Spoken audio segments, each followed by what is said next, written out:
We're back. We're Greg. back. We're scooping again. In this week's scoop, Greg, there's a flying car on the way, for real. Gremlins 3 script has been completed. Oh no. Big Ben has bonged for the very last time in 4 years. Oh.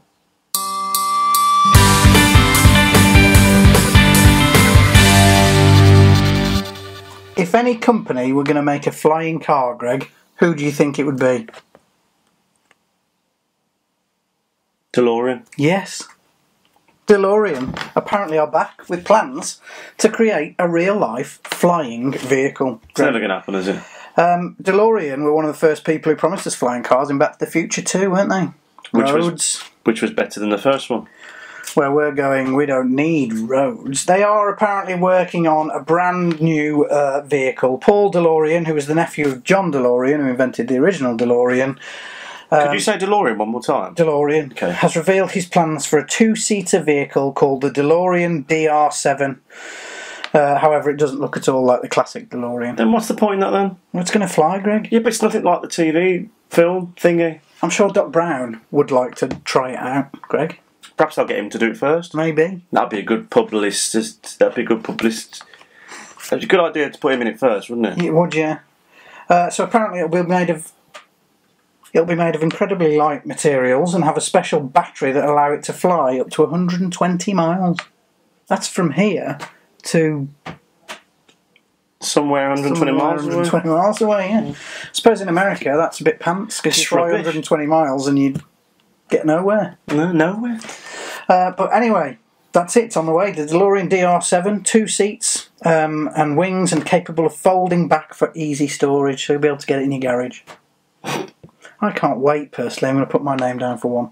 Yeah, you haven't got a garage, have you? I haven't got the money for one of them either, Greg. Well, that's that then, isn't it? Yes. The Foo Fighters, Greg. Don't pretend you're into that sort of music, Jason. I actually wish that I really did like the Foo Fighters, because I think Dave Grohl is amazing. Who? The lead singer and lead guy of the Foo Fighters. It's not Michael Jackson, is it? But as Rich Hall once said, they don't even fight any Foo. What? Anyway, they were playing at the Sonic Festival in Japan recently. What's Foo? I don't know. And they took the Rick Astley Rick-rolling joke up to the next level, Greg, because on the same bill as them was the aforementioned Rick Astley. What's the Rick Astley joke? You don't know the Rick-rolling thing, where people used to send you a video link and you'd watch it and you'd be 10 seconds in and suddenly Rick Astley would come on going, never going to give you up, never going to let you down, never going to run. Yes. Alright. Anyway, they did it live. They did Rick Astley's Yes. Never Gonna Give You Up live? In the middle of their set, Rick Astley came onto stage and did a Foo Fighters version of Never Gonna Give You Up, which was amazing. That is amazing. Roll clip. I can't, Greg, because it contains lots of swear words. Does it? So it is on our little screen now with no sound. If you want to look it up, go and look up Rick Astley Foo Fighters Sonic Festival Japan. Very funny, but I must warn you that Rick Astley swears in it. I must say, Jason, if I am perspiring a little bit here, it is quite warm. That's not because of the heat in here. I've just watched Rick Astley. There you go, you see. Anyway, Greg, Gremlins 3 is one step closer to completion. How do you feel about that? I actually feel quite okay about it, and I'll tell you for why. Tell me for why. Because Chris Columbus has written the script. Well, he wrote the original script. Oh, right, that's good. So, yeah, it is a darker tale this time, apparently. Darker? Yes, darker than 2, certainly, because 2 went a little bit schmaltzy, didn't it? I've never heard of the word schmaltzy. Anyway, he has finished the script for Gremlins 3, and it promises to have minimal use of CGI. Another reason that I'm quite pleased. It's just a plane, Greg. I know.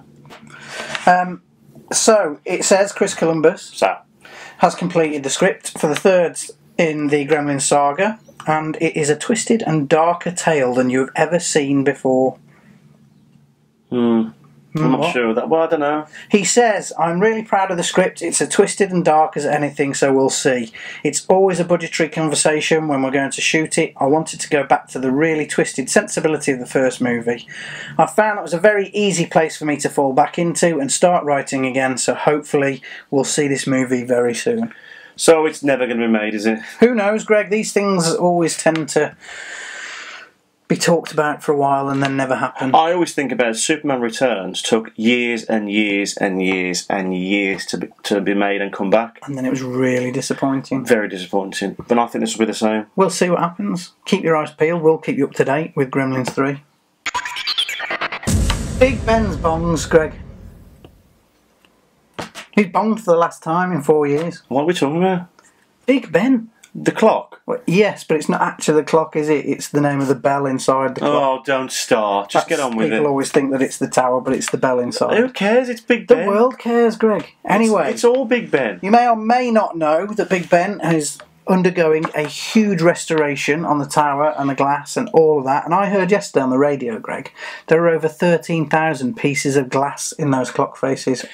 But you know what's going to be really interesting? You know when it's finished in 4 years? Yeah. It'll look exactly the same. It will, yes. Nothing would have changed. Well, all of those pieces of glass will have changed, but they'll look the same to us. Just no bongs. Not for 4 years. They are still going to bong for special occasions like Remembrance Day and New Year's Eve. And Greg's birthday. Not Greg's birthday. Just gone last week, actually. Finished. Thanks very much. Go on then, Greg. What's it called this week? What do you mean this week? It's a regular feature of the Weekly Scoop, Jason. That has a new title every week. No, it's the same title every week. That's called Films Back Then. What? Films Back Then. Okay. What are we talking about? Well, I already films know. Back Then. Yeah, which film back then? A film that was back then. Dirty Dancing, Greg, was released 30 years ago this week. In fact, week? the 21st of August. 30 years ago this week. How old do you feel? It was originally a very low budget film by a new studio called Great American Films Limited and had no major stars. Dirty Dancing became a massive box office. You right? It became a massive box office hit, and as of 2009 had earned over $214 million worldwide, Greg, on a budget of $6 million. That's a heck of a return, isn't it? Heck of a return. Everyone's seen it, haven't they? Everyone loves it, everyone knows about it. Boys, girls, yeah. Everyone's watched it. We all watched it over and over again when we were teens. Just like that. You watched it over and over again? Yeah. I didn't watch it over and over again. But the best, obviously, thing about Dirty Dancing was, of course, Dirty Dancing 2.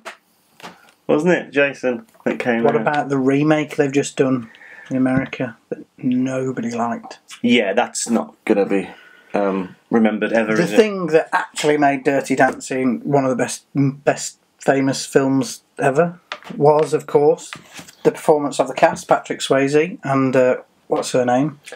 Jennifer Warner, who had... No, that's the one who did the song. Jennifer Warner's the one who did the song. Jennifer Grey. Jennifer Grey. I mean, she's had plastic surgery and you can't recognise her anymore from the film. However, her performance was great. Patrick Swayze, the chemistry with him was fantastic. And the biggest star of this film for me was the soundtrack, Greg, wasn't it? Oh, hey. Hey, baby. No, yes. What? Yes. Yes, what? That's the name of one of the songs, yes. It's brilliant. She's like the wind. Who knew Patrick Swayze could sing? We couldn't, could we? We did alright in that. That's all that auto stuff in it. Greg's opening up another can of worms there. Dirty Dancing was released 30 years ago this week. Got no cans of worms here, Jason. I've got a cup. Cup of worms. There's nothing in it, Jason. That's it, Greg. We've scooped. I've scooped. You have. You've scooped. I have. We've scooped. That's it. Scoop is over. No more scoop. We'll see you next week for the scoop. More scoop soon. Scoop. On scoop. In the meantime, we'll see you tomorrow morning for Tea and Toast Saturday. Which isn't scoop. It's not. No.